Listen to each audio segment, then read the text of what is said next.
कल प्रश्न हुआ, एक अधिकारी थे, वो कह रहे थे हम एक संत के पास गए, वो हमको कह रहे थे कि रोटी रोटी कहने से तुम्हारा पेट भर जाएगा, तो तुम राम राम कहोगे तुम्हारा कल्याण हो जाएगा। एक बार सामने बैठ करके बात करो, जो भगवान के नाम में डूबे हुए, तुम्हें पता चल जाएगा कि नाम में कितनी सामर्थ्य है। नाम सच्चिदानंद की होड़ रोटी से निकाल रहा है, मलमूत्र के भांड शरीर का पोषण करने वाली रोटी से, उस सच्चिदानंद का नाम, जिसका नाम सुमिर पवन सुत पावन नामू, अपने बस करी राखे रामू, जिसके नाम के बल से तुम्हें हम क्या क्या बताएं।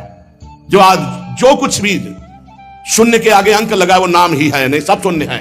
नाम धाम रूप लीला इनकी अवहेलना करके पता नहीं कौन से सिद्धांत से भगवत प्राप्ति कराना चाहते हैं, कौन से सिद्धांत का ज्ञान नहीं है। अष्टांग योग, सांख्य योग, कर्म योग, भक्ति योग, यही तो योग है। बचपन से इन्हीं योगों में तो धूल धूसरी छुए, तब हम बोल रहे हैं राधा राधा राधा राधा।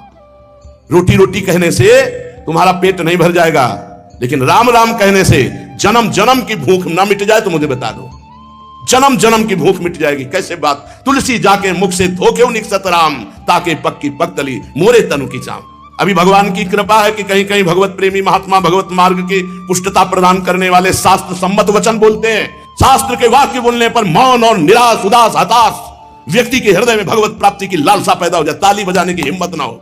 यार पूरी जिंदगी बर्बाद हो गई। आज महात्मा के वचन सुनकर हमारे हृदय में विवेक जागृत हुआ, आज से भजन में लगूंगा। अब लो नसानी अब ना सही। कोई भी सिद्ध महापुरुष का नाम बताओ जो भगवान के भजन के बिना सिद्ध हुआ। गुरुवाणी जी ललकार ललकार करके जो 10 गुरु हुए, सब नाम पे हमारे सनातन धर्म के जितने भी सिद्ध महापुरुष हुए सब नाम से। कबीरदास जी, धन्ना जाट जी, रामानंद स्वामी, जितने भी महापुरुष सब भगवान के नाम से।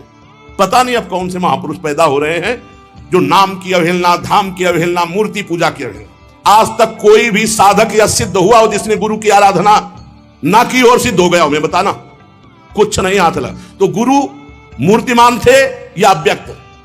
मूर्तिमान। गुरु के वचन साकार थे या निराकार?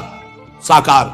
गुरु के चरण साकार थे कि निराकार? और जब माथा रगड़ते तो स्थिति निराकार में हो जाती है। समझो, वेद वांग्मय भगवान का साकार रूप है। पता नहीं कौन सा आजकल ज्ञान हो रहा है, बेमतलब कि न शास्त्र में लिखा है और न कहीं किसी संत से सम्मत है। जिस सभा में भगवान की निंदा हो, भगवान के नाम की निंदा, उठकर खड़ा होकर विरोध करके चल देना चाहिए। ये जब मर के जाएंगे तो एक बार राम उनके लिए भारी पड़ेगा यमराज को निर्णय करने के लिए। परिणाम में होता है ये एक मन गेहूं आज फेंक दो, कल 50 बोरी निकाल लो तो तुम्हें बहादुर समझे। समय लगता है। अगर निरंतर जपोगे तो इसी जन्म में तुम्हें अनुभव हो जाए। हम कह रहे दूसरे की बात मानने की जरूरत, आप खुद देखो। जब नाम तुम्हारे जीवन में नहीं था तो तुम क्या थे, आज नाम है तुम्हारे जीवन में तो क्या हो, खुद देख लो। दूसरे की कहने की क्या जरूरत है। भक्ति ये छाती प्रमाण है इसका। शास्त्र प्रमाण, संत प्रमाण है तो दूर की बात रही, जाने मोरी छाती प्रमाण है।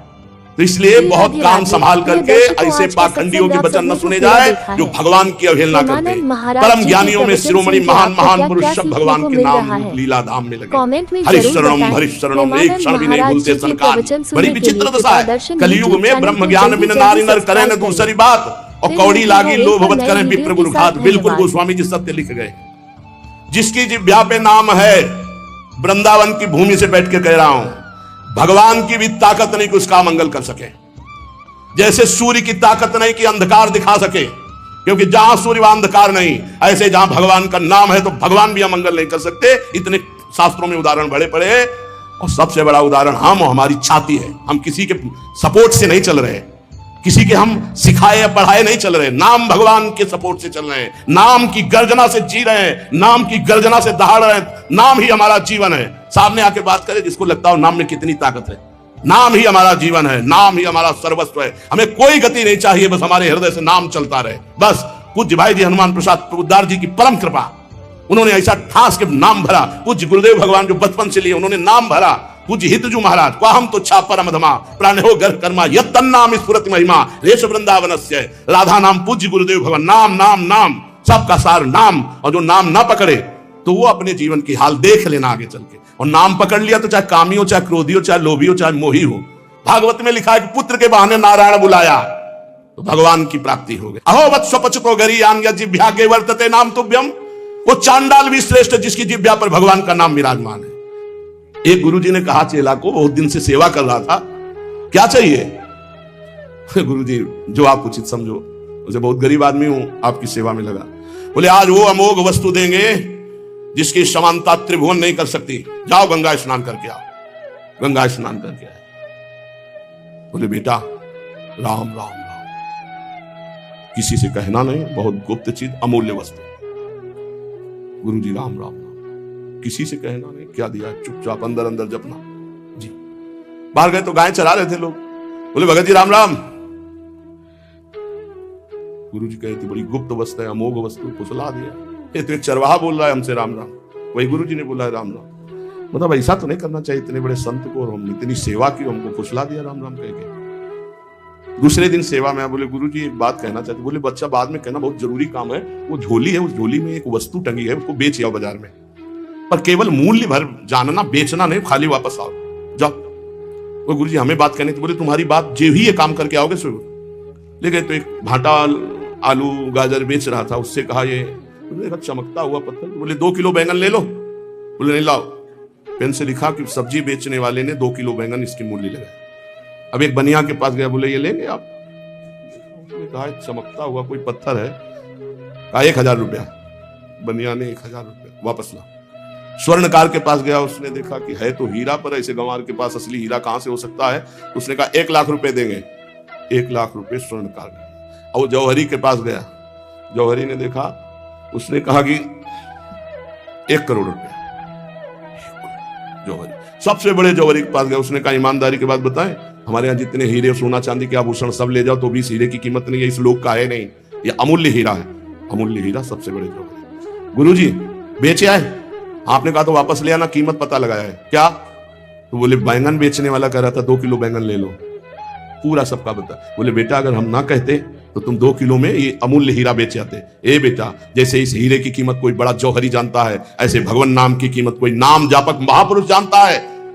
ये संसारी भोग वासनाओं में लिप्त ये थोड़ी नाम की महिमा को जानते हैं। नाम की अपार महिमा है। जितना जो नाम जप करेगा उसके अंदर वो प्रकाशित होगा।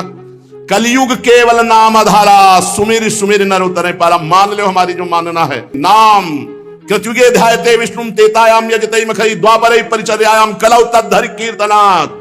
हरेर नामयु हरेर नामयु हरेर नामयु केवलम कलौ नास्तेव नास्तेव नास्तेव गति अन्यथा केवल नाम केवल नाम। आज प्रवचन को, भगवत चर्चा को, भगवत धर्म के मार्ग को, सनातन धर्म के मार्ग को समझने के लिए पहले जितेंद्रियता, पवित्रता, स्वयं आचरण शास्त्र के अनुसार, तब हम उसके बोलने का अधिकार रखते हैं। आज बोलने का ही केवल अधिकार रखते हैं, आचरण का नहीं। इसीलिए कहते कुछ है, मन में कुछ चल रहा है, करते कुछ है, और जो कहा जाए उसी में चला जाए, वही चरित्र हो, आचरण हो, उसे कहते हैं सच्चा मार्ग का पथिक। बिन विवेक वैराग्य भक्ति बिनु सत्य न एको मानो, भगवत विमुख कपट चतुराई सो पाखंडे जानो। भगवान के नाम की, अरे कैसे पूरे जीवन की बात कह रहा हूं, 1 घंटा 2 घंटा पढ़ लिख करके नहीं बोल रहा हूं, पूरे जीवन की बात कह रहा हूं। आप विचार करके देखो, यदि कोई धर्मात्मा पुरुष धर्म का उपदेश धर्म विरुद्ध देता है तो धर्मात्मा है ही नहीं, शास्त्र विरुद्ध देता